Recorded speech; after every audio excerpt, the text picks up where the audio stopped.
Tell me about Sean, who's the central character.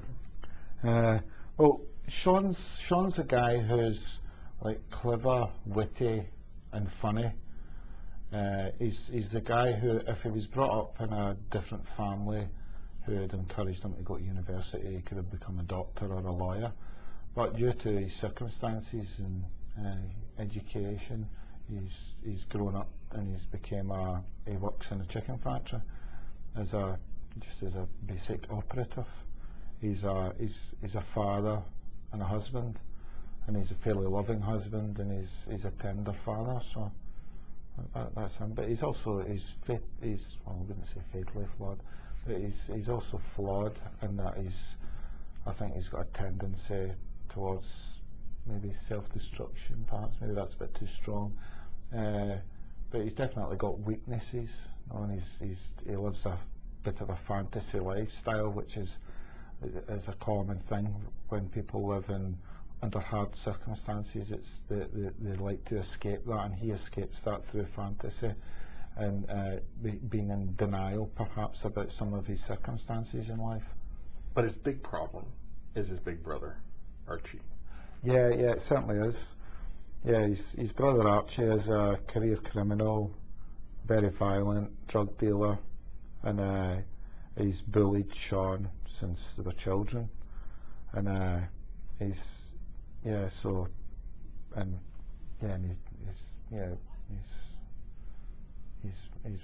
violent towards anybody, and he's violent towards Sean, and Sean has an inability to assert himself with the brother who's called Archie. So that causes him problems. And when the novel opens, Archie's away in prison, which is great for pretty much everybody. But that's well, he's about to come out of prison, so that is the problem. But I mean, Sean thinks he's not coming out of prison for a few months, but while he's at work, one of his brother's friends also works there, and he tells him that Archie's actually getting out that very day. So and before Archie went to prison, he gave Sean some money to look after for him, and Sean spent a fair portion of the money. So he gets kind of desperate in his attempts to find the money, because he knows that if he doesn't get the money, his brother will be very angry.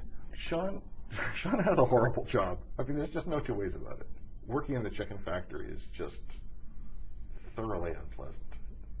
Have you ever worked in one, or?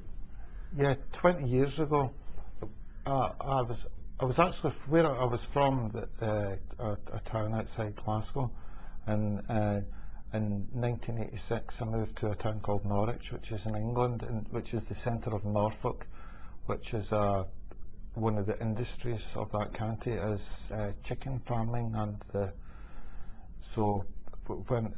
where I lived in Scotland, it was very difficult to get work, and my family moved to Norfolk, and I was only there a couple of 3 days and actually got a job in a chicken factory, but I could only stand it for 3 months. It was absolutely disgusting. It's probably one of the worst jobs I've had. It wasn't the aroma was unpalatable, to say the least. So I was quite glad to be out of there, but at the same time I was glad to have the work when I had it, because I'd found it difficult to get work in Scotland. So I have worked there. So I like this. So it is authentic. You know, what happens in this book is pretty much what actually happens in these factories. Sean escapes though when he's on the line, because he's got this amazing fantasy life, and in the stories it's just like it happens to me when I go off into fantasy land. It starts off with something little, and then pretty soon it just embroiders out until it's taken him right over. It's his coping mechanism. Yeah. It's I mean, that was part of my project, was to show somebody who maybe if you've seen them walking down the streets, that like a man with overalls on, and we perhaps look at them with this thing of they are an operative, but actually they've got an active imagination, and their mind can be full of these stories and fantasies. So I was wanting to portray that and try and portray that as, yeah, because it's quite difficult to portray people going in and out of fantasy and to actually keep the story going. So that was part of my project. And it is a coping mechanism. And it's interesting as a coping mechanism because escapism can also lead a person to remain in that not very nice condition because they're escaping in their head, and that allows their body to keep doing what they're doing.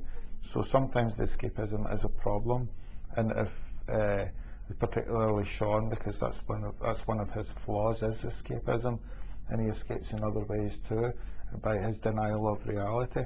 And what he needs to do is actually to look at his life and maybe look at it more rationally, and instead of trying to escape by fantasy, try to escape by fact, by I don't know, becoming well, I don't know what he could do. That's the real difficulty with somebody who's stuck in that situation. Very impressive first novel. Well done. Thanks very much. I'm glad you liked it. The book is Fresh, a first novel by Scottish writer Mark McNay, and Fresh, published by Bond Street Books, distributed in Canada by Random House of Canada.